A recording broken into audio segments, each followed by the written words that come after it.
was the last thing in your notes, Sahel?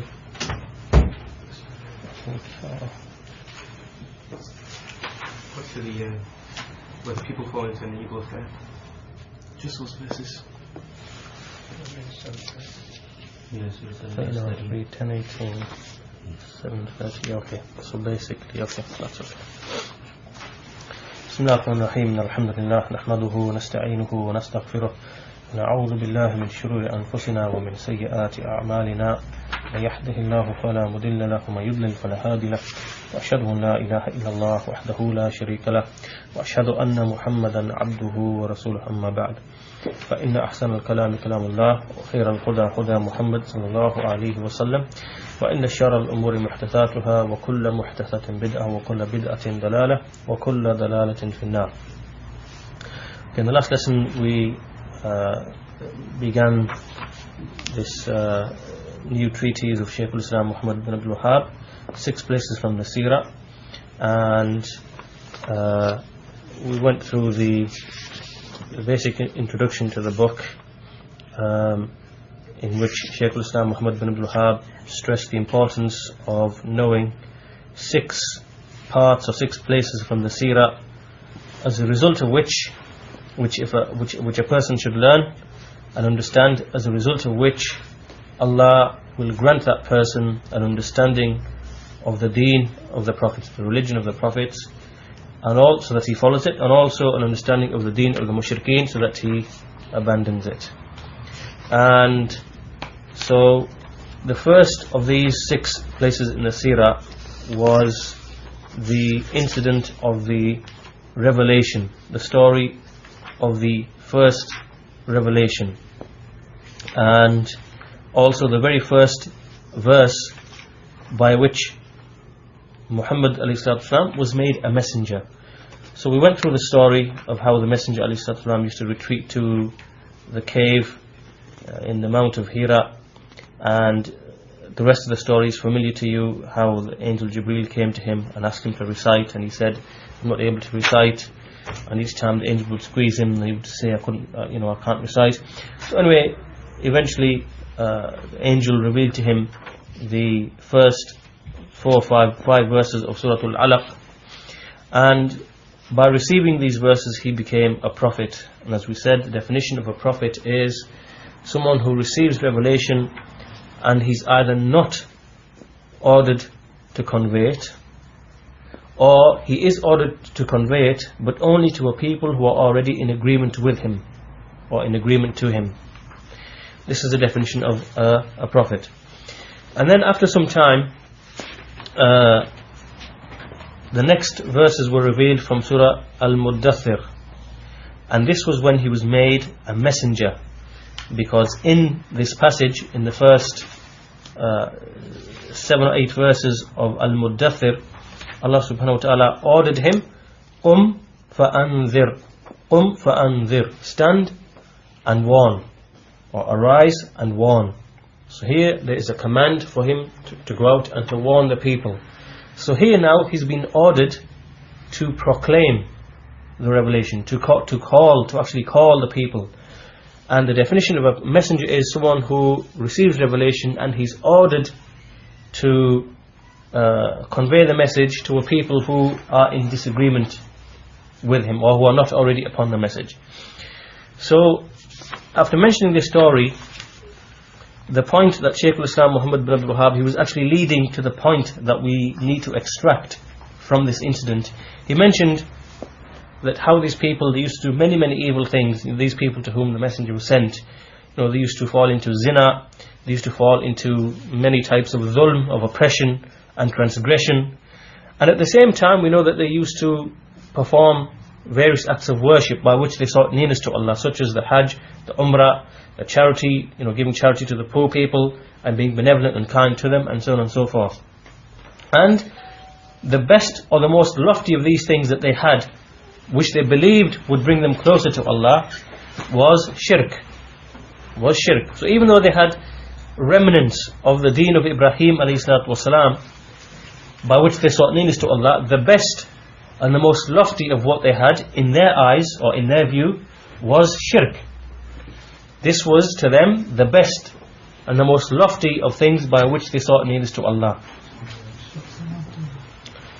And as we know that this was when they took intermediaries and intercessors between themselves and between Allah. And to justify this, they would say, مَا نَعْبُدُهُمْ إِلَّا لِيُقَرِّبُونَ إِلَى اللَّهِ زُلْفَى, that we do not worship them except that they may bring us close to Allah. And they would also say, هَؤُلَاءِ شُفَعَاؤُنَا عِنْدَ اللَّهِ, that these are our intercessors with Allah. And similarly Allah said about them, that verily they took the devils as their friends and protectors besides Allah, and they thought that they were guided.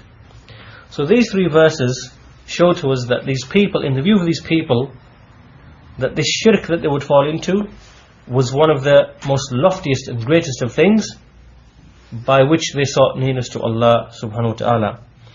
And here Shaikh Fawzaan comments that look at how these people, the devils, they took the devils as friends and protectors besides Allah, and they were trying to bring themselves close to Allah by way of the righteous people, by Isa, by Uzair, by the angels.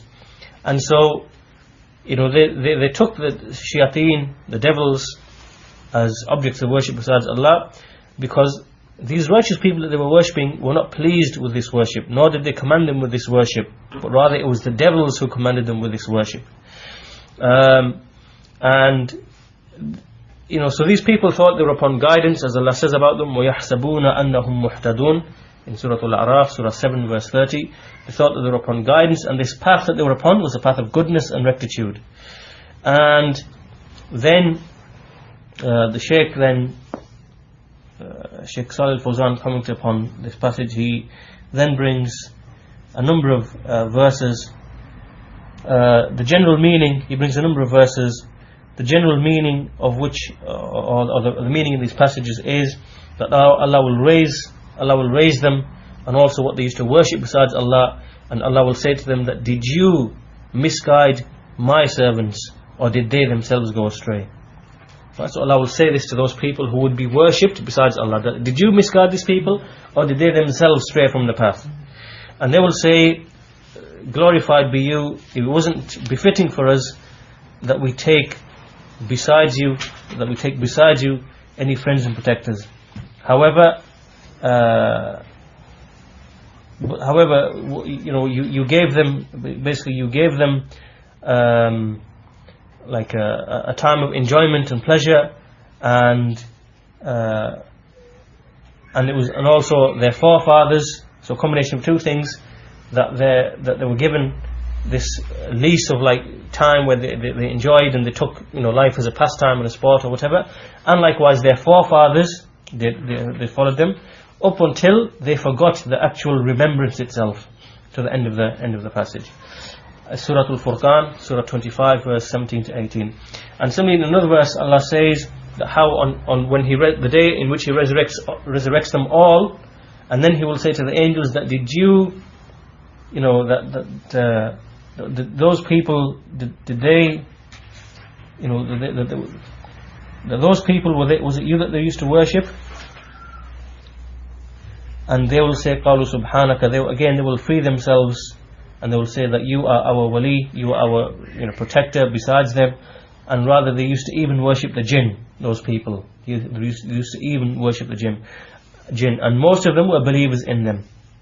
Right, so again the angels will free themselves from these people who used to worship them, and they will inform that they didn't command the people to worship them, but rather it was the devils who commanded them. Devils from the jinn and from the mankind. So basically in reality, those whom they were worshipping in reality were the devils, the ones who actually commanded them to fall into this practice. And Allah subhanahu wa ta'ala has declared innocent His righteous servants from being accused of having ordered them to do this, because they didn't order those people to worship themselves.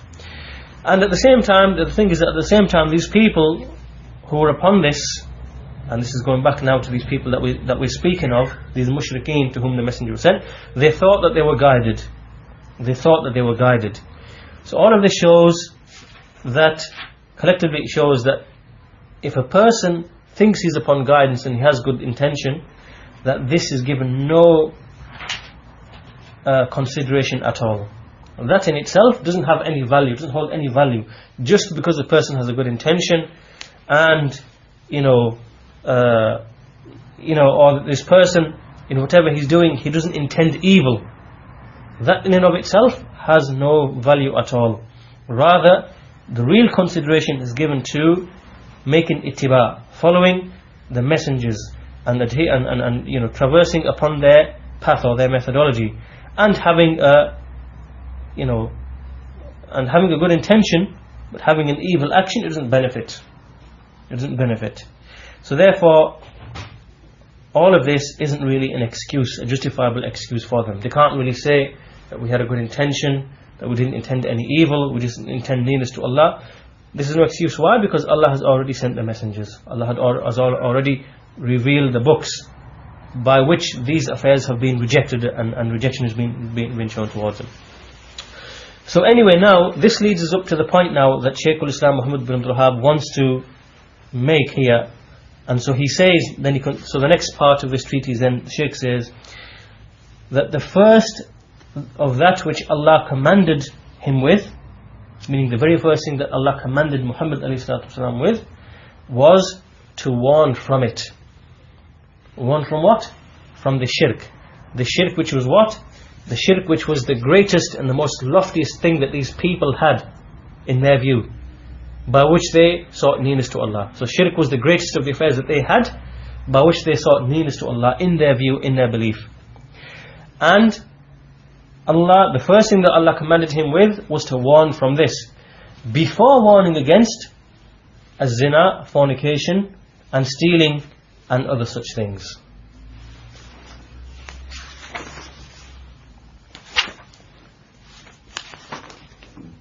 So the Shaykh comments upon this, and he says that the first of that which the Messenger ﷺ was commanded with was to warn from shirk, when Allah, and this occurs in the passage when Allah said to him, وَالرُّجْزَ فَحْجُرْ وَالرُّجْزَ فَحْجُرْ. This means shun the, avoid or shun the abomination of like the idols, meaning of shirk. And this was before. So the first thing that the Messenger was commanded with was وَالرُّجْزَ فَحْجُرْ, and this was before he was commanded from warning against zina, from fornication, and from drinking wine, and from taking riba, from taking usury, and so on and so forth. These affairs were only warned against afterwards, but the first thing that he was commanded with was to abandon shirk, and to order the people to abandon shirk.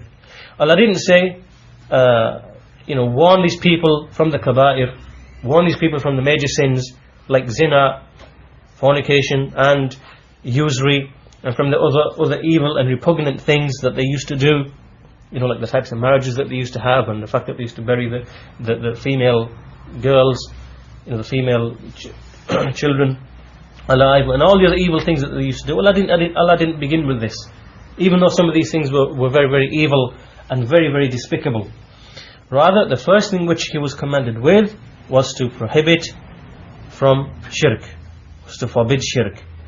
And the first thing that they were commanded with was tawheed, before they were commanded with the prayer. So the first thing they were prohibited from, so what was the first prohibition that the Messenger came with? It was prohibition of shirk, before all of the other evil things that they used to do. And what was the first thing that he was ordered to command with, that they were commanded with?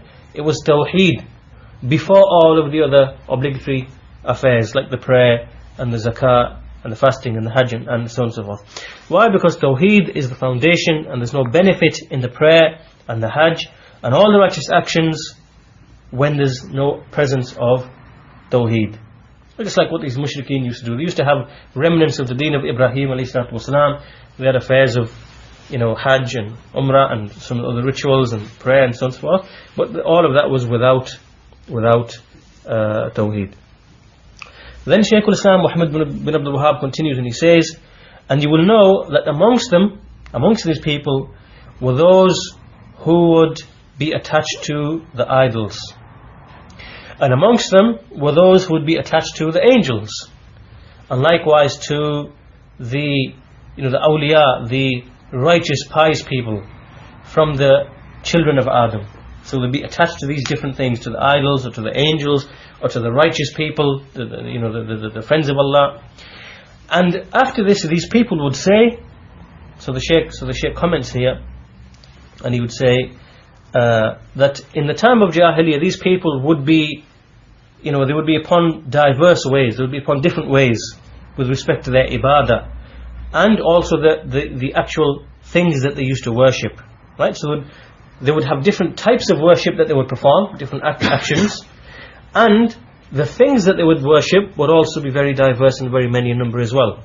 So amongst them were those who would worship the angels, amongst them were those who would worship the righteous people, amongst them were those who would worship the trees, the stones, right? So despite the fact that the things that they used to worship were different and very many, the Prophet ﷺ didn't distinguish between any one of them. Rather, he prohibited from all of them. He prohibited them all, and he fought them all as well. He didn't distinguish between the one who worshipped the angels and the righteous people, and between the one who worshipped the idols. Right? He made all of them the same, because all of them are the same. Because there's no difference, as the Shaykh continues, between the one who worships an idol and between the one who worships a wali and one who worships a righteous person. No difference between any of them. Why? Because it's not what they're worshipping that counts, it's the fact that they're worshipping other than Allah that actually is of significance. Then the Shaykh continues and he says, so therefore we find, after they used to worship all these different things, they would say that we don't desire anything from these people except their intercession. That's all we want. We just want their intercession, nothing else. And so the Shaykh says that it was this, after all this, it was here that this warning began. This was what was warned against first. In the very first verse in which Allah subhanahu wa ta'ala made Muhammad a messenger. And the Shaykh says that if you can understand this matter, if you can precisely understand this matter, then glad tidings to you. Glad tidings to you. If you can understand this matter precisely, then good tidings to you. So the Shaykh comments upon this passage and he says that these people would say, we do not ma na'buduhum illa liyuqarribuna ila Allah zulfa, that we don't worship them except that they may bring us closer to Allah. And they would say, وَيَقُولُونَ هَؤُلَاءِ شُفَعَاؤُنَا عِنْدَ اللَّهِ, that these are our intercessors with Allah. These are verses that we're familiar with, and these verses show to us that these people, it actually shows to us what their intent was. This shirk that they fell into, how did they justify it, and what was their intent behind the shirk? Their intent was, number one, to win the intercession of these people that they were worshipping, and to bring themselves closer to Allah subhanahu wa ta'ala. Right? So they didn't desire shirk, they didn't want to commit shirk, they wanted to become closer to Allah. This was their qasd, this was their intent. However, the actions in and of themselves was shirk and kufr. So this again shows that we don't just look at people's intentions. We don't just look at people's intentions. Rather, we don't look to see whether they are evil or whether they are bad or whether they are good or whatever. No, we don't look. That's not something that we just look at on its own. So therefore, the Shaykh continues explaining this statement. He says that, meaning that when you understand this matter, the fact that the very first thing that was commanded was tawheed, and the first thing that was prohibited was shirk, then you will realize that there's no benefit in being upon rectification in all of the other affairs whilst your aqidah is corrupt. There's no benefit in that. Right? So if your aqidah is corrupt, there is shirk and kufr in your aqidah, then there's no benefit in any of the other affairs. And the Shaykh says that the Shaykh Shaikh Fawzaan says that this issue here is a very great issue, and it's a very great thing that is, that is sought or requested, and which many people are ignorant of. Many people who ascribe themselves to Islam today. And so if you have understood this, then glad tidings to you with beneficial knowledge. Then the Shaykh says, to further this is Shaykh al-Islam Muhammed Ibn Abdul Wahaab, to further emphasize this fact, he says, this is so especially when you know, or when you come to realize that what comes after it is greater than, that there's nothing greater than this, after this, than the five prayers, and that these five prayers were not made obligatory except on the night of ascension, 10 years after the,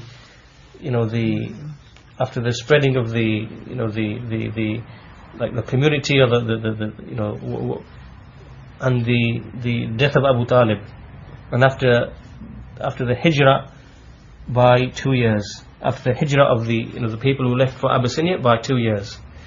So what is the point that's being made here? The point that's being made here is that to further emphasize the importance of this issue of Tawheed being commanded first, is to realize that if you look at what is the next greatest thing after Tawheed, it is the prayer, the five prayers.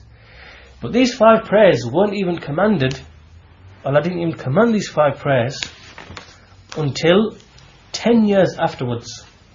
A whole 10 years after, certain affairs that happened after the death of Abu Talib, after some of the people had made hijrah to Abyssinia, 2 years after they made hijrah to Abyssinia. The next greatest thing in Islam wasn't commanded except after all of this time.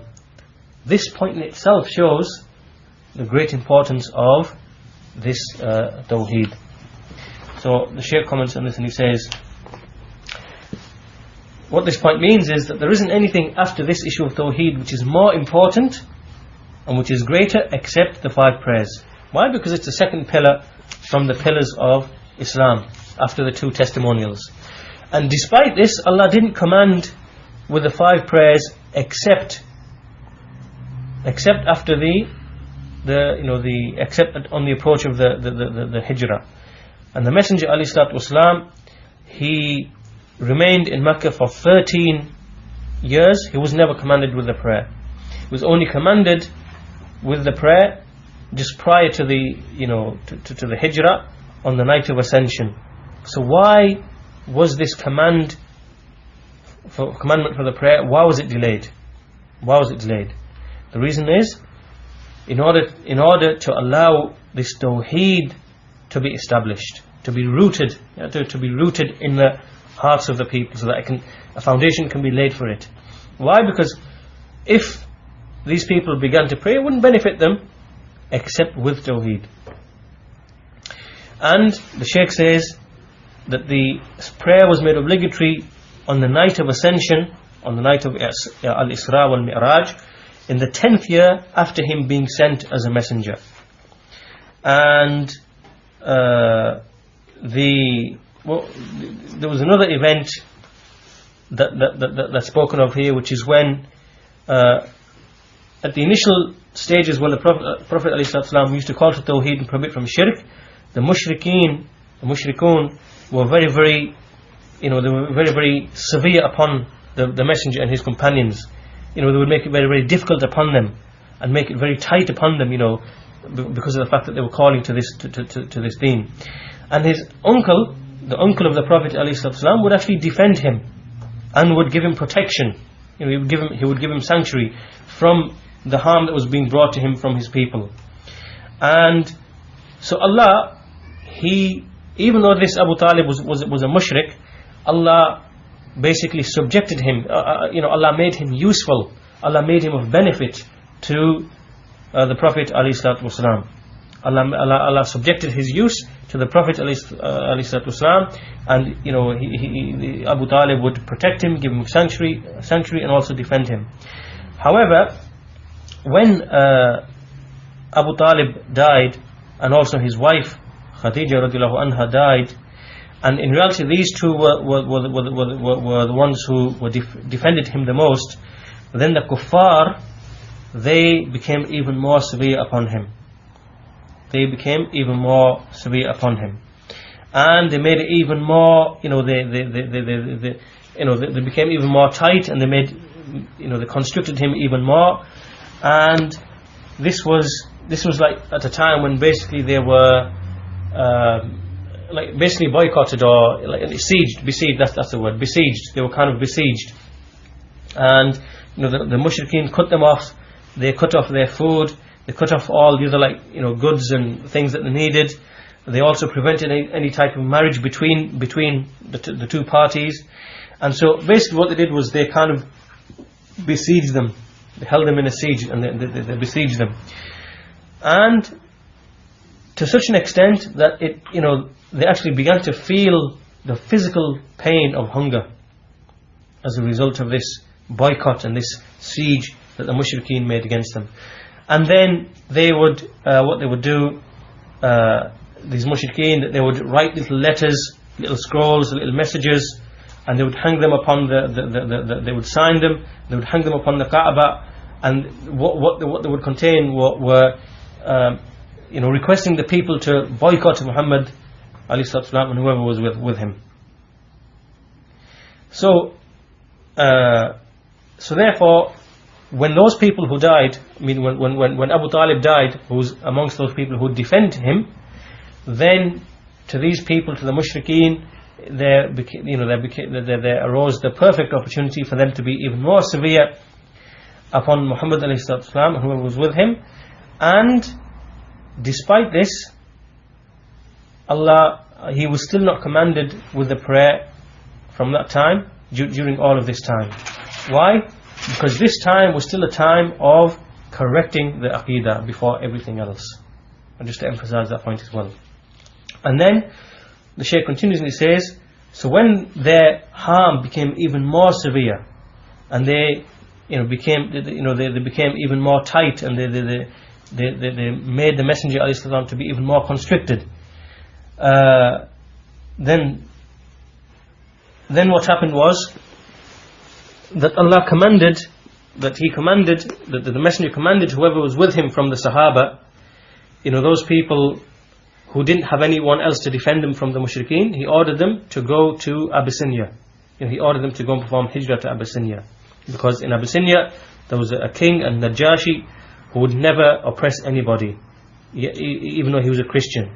But he would never harm anybody, in his land. He would never wrong anybody, oppress anybody. So this was the first hijrah that took place, and the people who went was Uthman radiyallahu anhu and some of the other major Sahaba. And why did they do this? In order to flee with their deen, from the mushrikeen. And this hijrah here was also the reason behind the Islam of An-Najashi rahimahullah. Why An-Najashi actually became a Muslim. When he heard the Quran, he heard from the Sahaba, and so Allah guided him to Islam, and so he became a Muslim. And then when the mushrikeen heard about this, they then began to send their own people to Najashi, or they began to send gifts and other such things, and they began to send their own little messages and so forth, and they would say that these people, that they are people who have, that they are outcasts, and they've abandoned us, and they're like fugitives, so return them to us, bring them to us, return them to us. And Najashi refused to return them to those people. So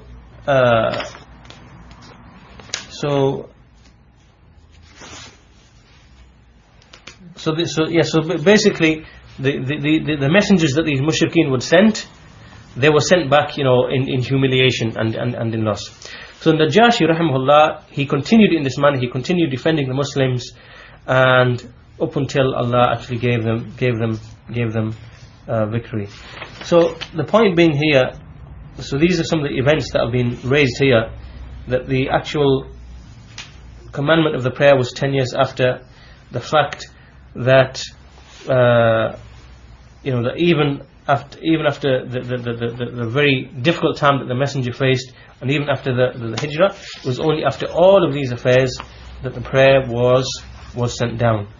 And this shows the greatness of the affair of Tawheed. So Shaykh Fawzaan Muhammed Ibn Abdul Wahaab continues and he says, So when you come to realize that all of these affairs, these many affairs, all of these affairs that we've looked at, and this great enmity, this very, like this extreme kind of enmity that they had, all of this took place before the obligation of the prayer. So if you understand all of this, then I hope that you've understood, that you've come to know this matter. Right? And then the Shaikh Fawzaan, he explains, he says, so when you come to know this matter, and this matter is that these people, why did they show enmity to the Messenger ﷺ? What was the reason? Why did they show enmity to him? They didn't show enmity to him, nor did they besiege him, put him in a siege, nor did they, constrict him, or the other and the Sahaba. They didn't do it for any other reason except that he just simply commanded them with Tawheed and he prohibited them from shirk. Right? Because remember, all of the other commandments didn't come till 10 years afterwards. This is the point that you have to understand. Neither the Salah, nor the Zakah, nor the Hajj, nor nothing else. None of the prohibitions even. Prohibition of zina, prohibition of usury, prohibition of gambling, prohibition of the various forms of adultery they used to fall into, prohibition of killing the female, the children. All of that was never commanded.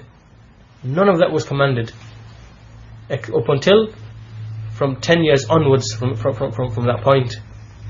So this shows that look at all this enmity, look at all this hatred, look at all this this fighting and everything else. Why did that take place? For this one simple matter, that he just simply ordered them to worship Allah alone and prohibited them from worshipping other than Allah.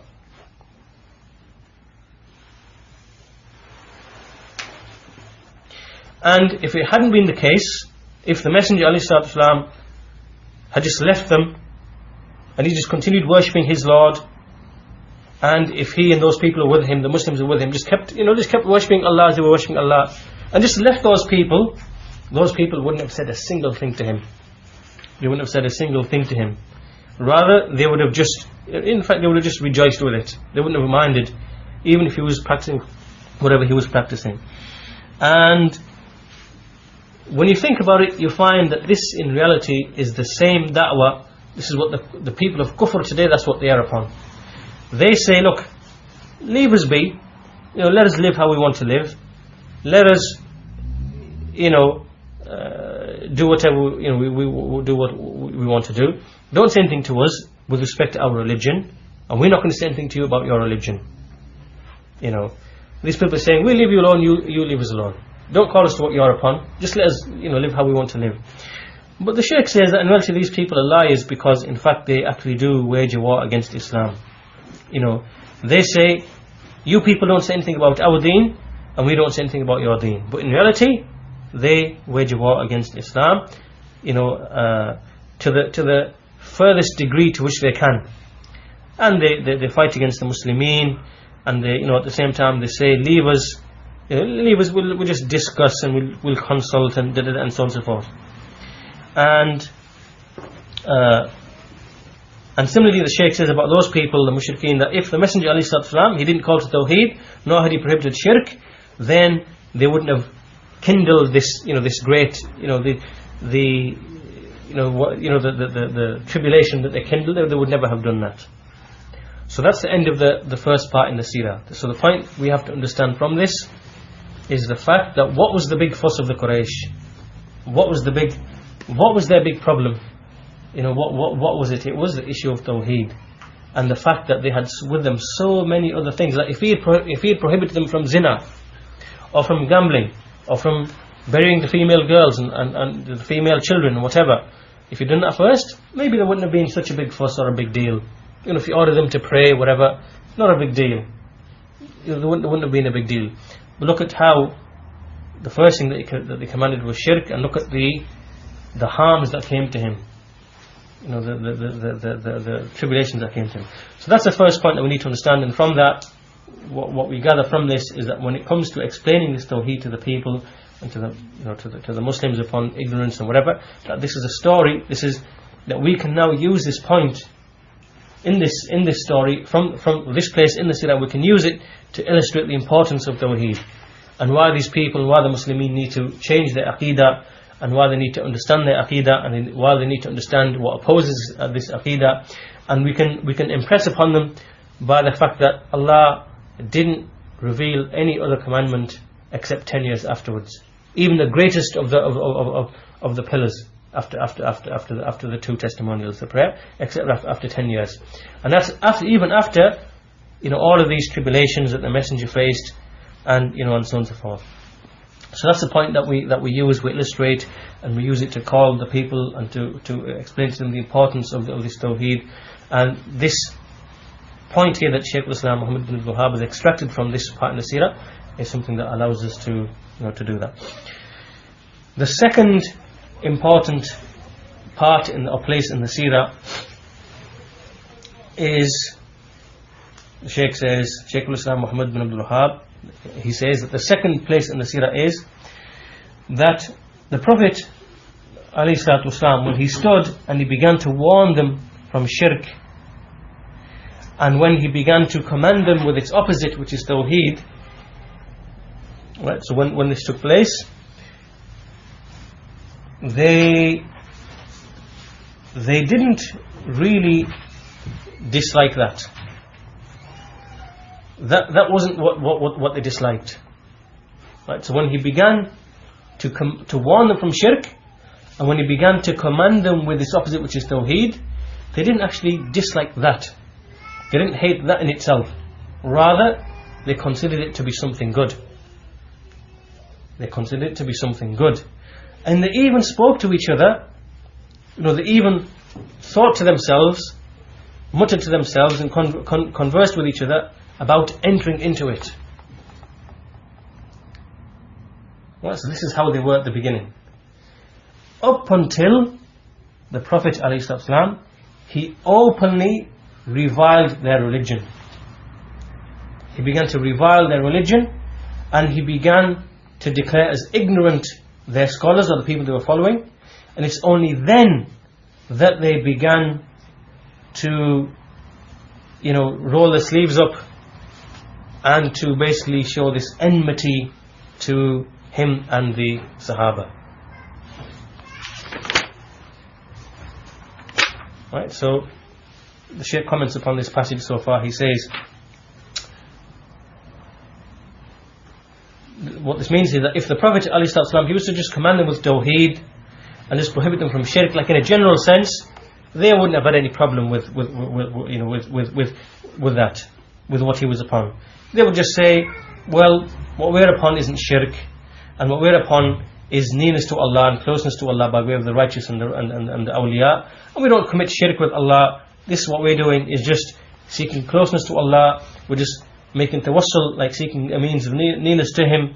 And if the Messenger had just stopped short, if he just stopped short in just warning from shirk and commanding tawheed, like in this general sense, then without any going into any detail or any clarification, then these people wouldn't have had a problem with him. They wouldn't have criticized him, and they wouldn't have. Why? Because just from that alone, just from that general message, it wouldn't have become clear to them that they were mushrikun, because they didn't see themselves to be mushrikun. If the Messenger had just gave them like a general call, a general prohibition, that's how it would have been. And the Shaykh continues and he says that these people, the reason why they showed enmity when the Messenger began to abuse their religion and speak about their religion, criticize it, is because these people thought that which they're upon isn't shirk to begin with. They think that's not shirk. So when you say to these people, these tombs, these graves, these mausoleums that you worship and to which you perform oaths and to which you sacrifice, all of these actions of yours, this action of yours is shirk. Now when you say that to these people, that's when they become kindled and stirred up. That's when they become stirred. And this is what the Messenger ﷺ did when he prohibited them from worshipping Allah. Right, so he spoke specifically about the things that they were doing. Don't worship Allah. don't worship Al-Uzza, don't worship Manat and the other idols. When he said this to them, that's when they said, he said to them that you are not upon anything. These people you're calling upon, that you call upon, those are just that these people who are inviting you to this way or to this path, these people who are calling you to adopt this path in this way, meaning to the shirk, they are just scholars of misguidance. That's who they are. So when the messenger began to say this type of stuff, when he began to abuse their religion, criticize their religion, speak about the gods that they were worshipping, speak about the people that they were following, that they were being misguided by, it's then that they became stirred up in order to defend their religion. And the Shaykh says that in reality that this same situation is what you find today. Right? Look at how amazing this point is. That this is the same thing you'll find today, that you'll find that a lot of these people who are upon shirk, and they find that, for example, somebody in their family starts becoming religious, he starts praying and practicing whatever, they think, oh brilliant, how good, mashallah, this is very nice.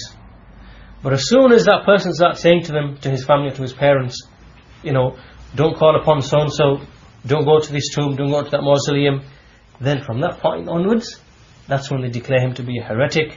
And when they say he's you are reviling our religion, you're an outcast, you're an apostate, it's amazing. Look at how the parallel is exactly the same.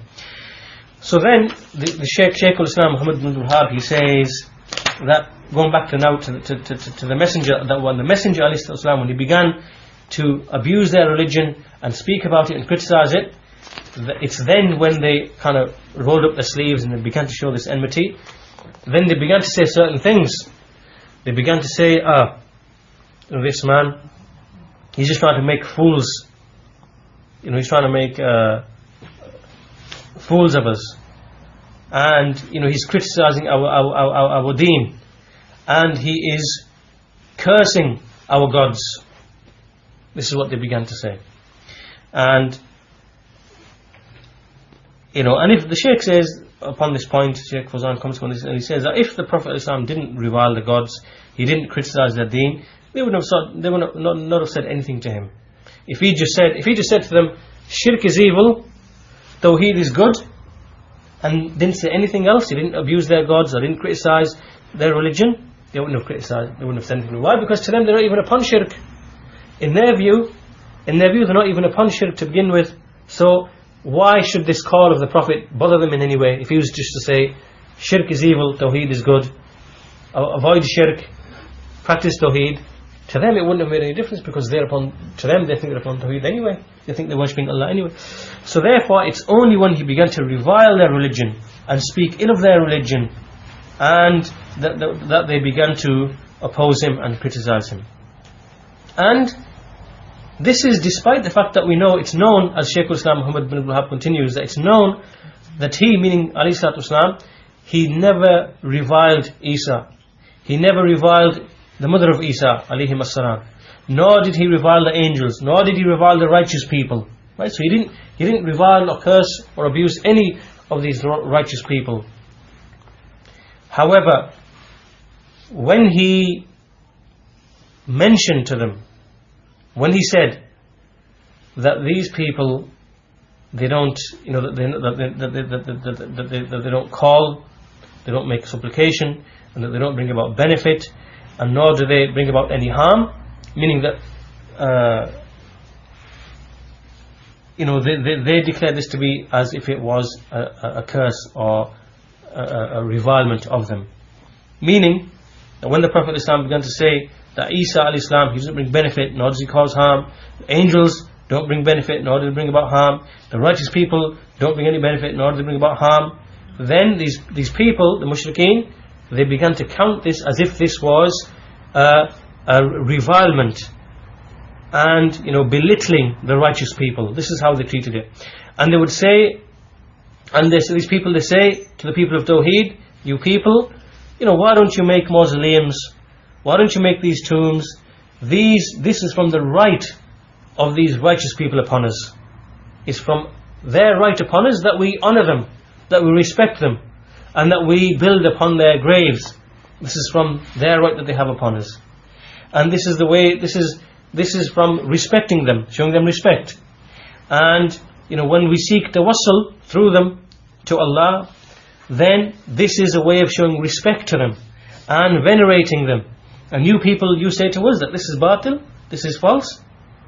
So the Shaykh is just outlining the behavior of these people. These people, when you say to them that these people, they don't benefit, they don't bring any harm, they don't respond, they don't respond to your supplications, then these people say, you are reviling these people, you are cursing and abusing these pious and righteous people. So this is how these mushrikeen, this is how these people interpret.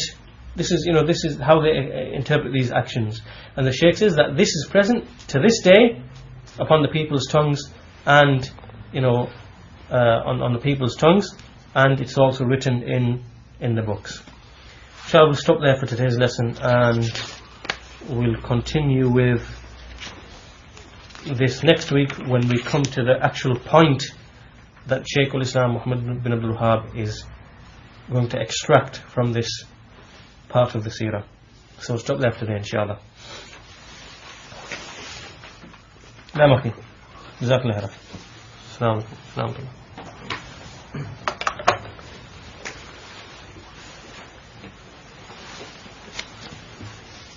Back